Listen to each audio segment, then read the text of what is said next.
Rather than waste time trying to explain the situation to Hari, Tae Mu tells her to come with him, but he calls her by her real name. She's shocked, but Tae Mu doesn't give her a lot of time to process before he whisks her away to the police station, where she and Young So watch the footage captured by the perverted peeper. Feeling violated, they are justifiably uncomfortable that the culprit's only punishment will be a small fine. Not on Tae Mu's watch.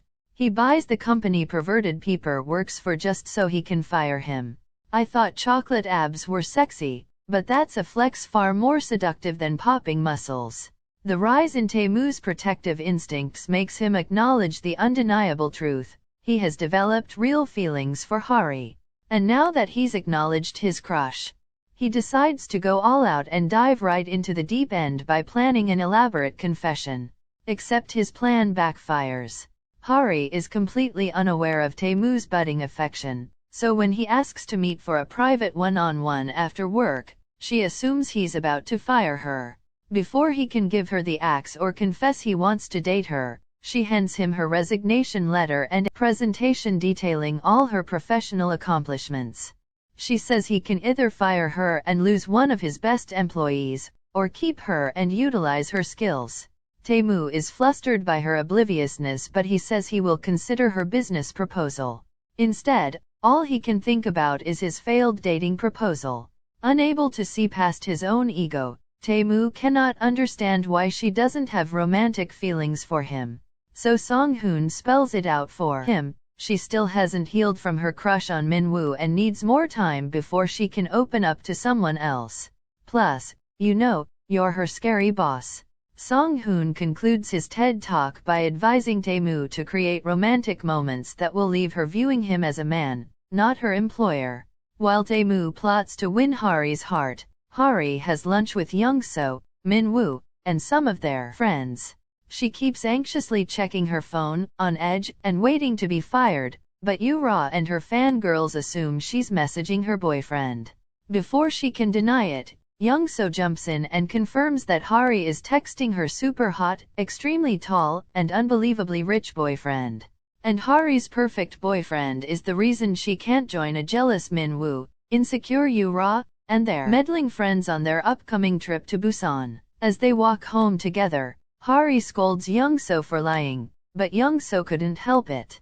She wants Hari to date Tae Mu and squash the uppity Yura in a competitive game of whose boyfriend is better. But Hari's too concerned about her job to play games. Young So excuses herself to use the nearby restroom, but once she's in the stall, she imagines eyes watching her everywhere.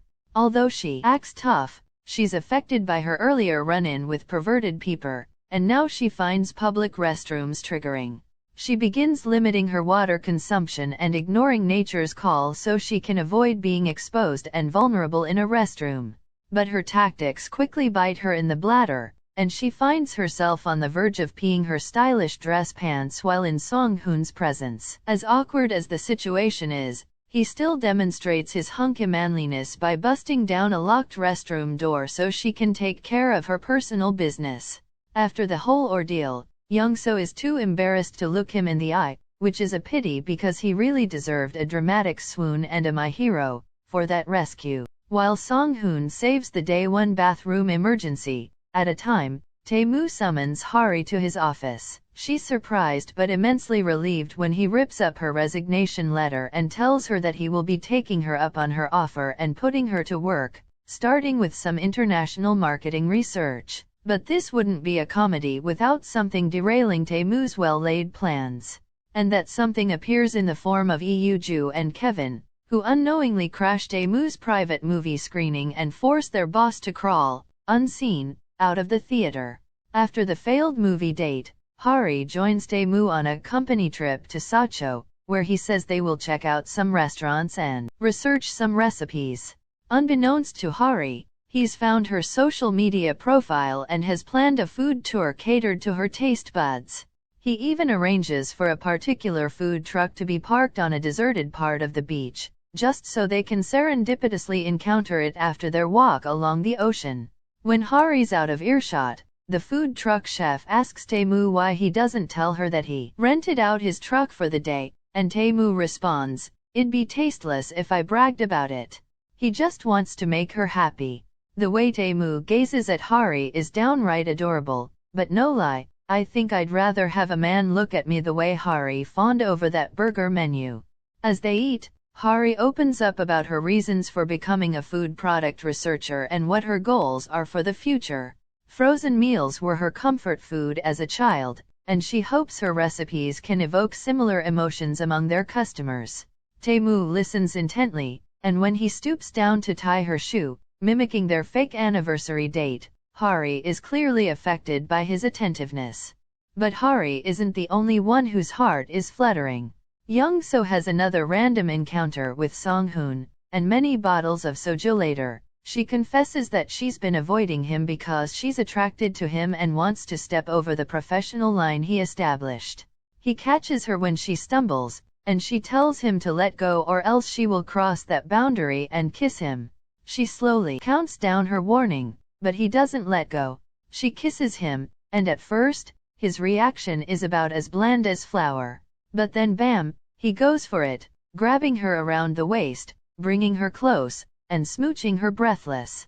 Riding high on Young-so and Song-hoon's kiss, we switch to our other happy couple, who are driving back to Seoul. Hari is stuffed from all the food, and Tae Mu playfully teases that she didn't burst out of her clothes this time. While Hari may not be crushing just yet, the work date appears to have successfully established a friendly rapport between them. But then it starts raining. Tae Mu's reaction to the weather is almost instantaneous, and it's apparent to us, at least, that Tae Mu's aversion to the rain goes far beyond him not wanting to get his perfectly coiffed hair wet. He pulls the car over and gruffly tells Hari to get out, leaving her at a bus stop so he can find somewhere private to park and suffer through his anxiety attack alone. While Tae Mu is bombarded with flashbacks of his parents' car accident, Hari's phone dies and she hikes to a nearby hotel so she can recharge it. She dries off in the lobby bathroom and grumbles, speculating that Tae Mu probably ditched her in the rain as part of his revenge plot. But her ranting slows as she remembers he mentioned that he hated the rain. It warms my heart that Hari is emotionally intelligent enough to read the situation and figure out that maybe, just maybe Tae Mu might have a reason for his actions. Hari retrieves her charged cell phone from the front desk, and surprise, she runs into Yu-ra and her gossip crew. Min-gue's filming was conveniently moved from Busan to Sacho, and the nosy ladies immediately ask about Hari's rich boyfriend. Hari's about to confess that she's single. But she's interrupted mid-sentence when Tae Mu calls out to her affectionately. Hari and the other ladies turn to watch his slow-mo strut across the lobby, and when he reaches Hari's side, he lovingly caresses her cheek. Dumbfounded, Hari can only stare up at him with her mouth hanging open as he introduces himself to the gawking women as her boyfriend. What will Hari do after their make-believe relationship? Will Tae Mu succeed in making Hari fall in love with him? Stay tuned.